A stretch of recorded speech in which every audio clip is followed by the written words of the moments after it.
Food department ने give up अभियान के लिए ऑनलाइन सर्विस चालू कर दी है। मतलब आपको अब खाद्य सुरक्षा योजना से नाम हटवाना है तो आप इसके लिए ऑनलाइन आवेदन कर सकते हैं, घर बैठे आवेदन कर सकते हैं। यदि आप अनएलिजिबल है, यदि आप अपात्र हैं, तो अपना नाम आप घर बैठे ही ऑनलाइन तरीके से हटवा सकते हैं। जैसा कि यहाँ पे आप देख सकते हैं कि सैम पोर्टल के ऊपर ये सर्विस दे दी गई है। जैसे यहाँ पे एनएफएसए अपील के अंदर ही गिव अप का एक ऑप्शन दे दिया है। मतलब जिनको अपना राशन गिव अप करना है, जिनको खाद्य सुरक्षा योजना से अपना नाम हटवाना है। आप सभी को पता है कि यहाँ पे 28 फरवरी कर दी गई है लास्ट डेट। 31 यहाँ पे जनवरी थी लास्ट डेट जिसकी गिव अप अभियान की। तो यदि कोई गिव अप करना चाहते हैं उसके लिए 31 जनवरी थी पहले, लेकिन अब 28 फरवरी कर दी गई है। और साथ में जो ऑनलाइन है इसके लिए ऑनलाइन प्रोसेस कर दिया गया है। करीब 8 लाख लोगों ने 8 या फिर 8.5 लाख लोगों ने जो है अपना नाम गिव अप किया है, अपना राशन गिव अप किया है गिव अप अभियान के तहत। तो मतलब अभी ऑनलाइन सर्विस दे दी गई है, आप आसानी से इसके लिए ऑनलाइन आवेदन कर सकते हैं। इसके लिए जैसे यहाँ पे आप देख सकते हैं ये सैम पोर्टल है, तो इसके ऊपर ही एक नया ऑप्शन जोड़ा गया है गिव अप वाला। आपको क्या करना है, इसके ऊपर गिव अप के ऊपर क्लिक करना है। यहाँ पर भी आप क्लिक कर सकते हैं, यहाँ पर भी आप क्लिक कर सकते हैं, लेकिन यहाँ पर भी आप क्लिक कर सकते हैं। तो यहाँ पे जैसे देखिए हम गिव अप अपील के ऊपर क्लिक करेंगे। तो जैसे इसके ऊपर आप क्लिक करते हैं तो यहाँ पे गिव अप अभियान के तहत खाद्य सुरक्षा योजना से स्वतः नाम हटवाने के लिए आवेदन पत्र। इसके अंदर भी सेम प्रोसेस है। वो आपको सबसे पहले डिस्ट्रिक्ट सेलेक्ट करना है, उसके बाद में राशन कार्ड नंबर डालना है और फिर खोजे के ऊपर क्लिक करना है। जैसे मान लो यहाँ पे राशन कार्ड नंबर डालने के बाद खोजे के ऊपर क्लिक करना है। सेम जो आप नया आवेदन करते हैं उसी तरह आप अपना राशन गिव अप भी कर सकते हैं। तो यहाँ पे राशन कार्ड नंबर डालने के बाद में आधार ऑथेंटिकेशन होगा।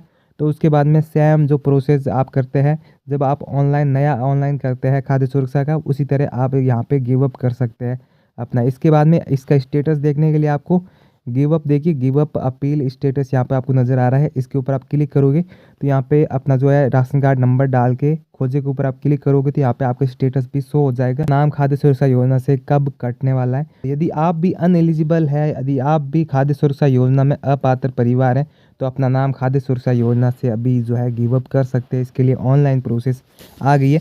ये पहले प्रोसेस राशन डीलर के पास थी, लेकिन अब जो है ऑनलाइन आ गई है। तो मैं आपको बताता हूँ कौन कौन सी श्रेणियाँ हैं जिसके अंदर यदि आप आते हो, उस श्रेणी के अंदर यदि आप आते हो तो आप अपात्र नहीं हो, आप पात्र हो। तो मैं आपको दिखाता हूँ कौन सी वो कैटेगरी है। तो यहाँ पे आप देख सकते हैं ये जो समावेशी श्रेणी है इसके अंदर यदि आप आते हो तो मैं सारी श्रेणियों के बारे में मैं आपको बता देता हूँ। अंत्योदय परिवार हो गए, इसके अंदर बीपीएल परिवार हो गए, स्टेट बीपीएल हो गए, अन्नपूर्णा योजना के लाभार्थी हो गए, मुख्यमंत्री वृद्धजन सम्मान पेंशन योजना है ये, इसके अंदर पूरा नहीं लिखा है, पेंशन योजना वाला है। यदि आपके परिवार में कोई सदस्य सामाजिक सुरक्षा पेंशन योजना का लाभ ले रहा है, मुख्यमंत्री वृद्धजन सम्मान पेंशन योजना का लाभ ले रहा है, तो उसका नाम यहाँ पे रहेगा खाद्य सुरक्षा योजना के अंदर, उसको गिव अप करने की ज़रूरत नहीं है। इंदिरा गांधी राष्ट्रीय वृद्धावस्था पेंशन योजना ये भी है, इंदिरा गांधी वाली। मुख्यमंत्री एकल नारी ये हो गई पेंशन, और उसके बाद में इंदिरा गांधी राष्ट्रीय विधवा पेंशन हो गई। उसके बाद मुख्यमंत्री विशेष योगदान कैटेगरी के जो पेंशनर हो गए उनके लिए भी यहाँ पे वो भी इस श्रेणी के अंदर आते हैं, उनका भी नाम नहीं कटेगा, उनको भी गिव अप नहीं करना है। इंदिरा गांधी राष्ट्रीय विकलांग पेंशन योजना हो गई। उसके बाद में मनरेगा के अंदर यदि 100 दिन कंप्लीट है आपके, किसी भी वर्ष 100 दिन कंप्लीट है, तो आप क्या है कि खाद्य सुरक्षा योजना के अंदर रह सकते हैं। ये सिर्फ ग्रामीण क्षेत्र के लिए, यदि आप शहरी क्षेत्र के लिए है तो वहाँ पे मान्य नहीं होगा। मुख्यमंत्री निराश्रित पुनर्वास परिवार योजना होगी। उसके बाद में शहरी व कैथोड़ी जनजाति परिवार हो गए, भूमिहीन कृषक हो गए जो ग्रामीण क्षेत्र के लिए हो गए, कानूनी रूप से निमुक्त बंधुआ मजदूर हो गए, सीमांत कृषक हो गए। ये जो है कृषक वाला है, ये जो है ग्रामीण क्षेत्र के लिए है। उसके बाद में एक और है वरिष्ठ नागरिक जिनका स्वतंत्र राशन कार्ड हो तथा आयु सामाजिक न्याय आधिकारिक विभाग द्वारा पेंशन योजना के निर्धारित आयु में हो। मतलब उनके लिए शर्तें यदि वो पार करते हैं तो उनका भी नाम रहेगा। वो मुख्यमंत्री जीवन रक्षा कोष हो गया। मतलब ये जो है क्राइटेरिया है, ये आपको एक बार पूरा पढ़ लेना है। यदि आपके पास श्रमिक कार्ड है, मजदूर डायरी है, तो भी आप जुड़ सकते हैं। एकल नारी है तो भी इसके अंदर रह सकते हैं। बाकी यहाँ पे बहुत सारी दे रखी है, तो इसके अंदर आपके पास उसके लिए एक सर्टिफिकेट होना चाहिए कि हाँ मैं इस कैटेगरी के अंदर हूँ, तो मेरे पास वो इसके लिए जो है सर्टिफिकेट है।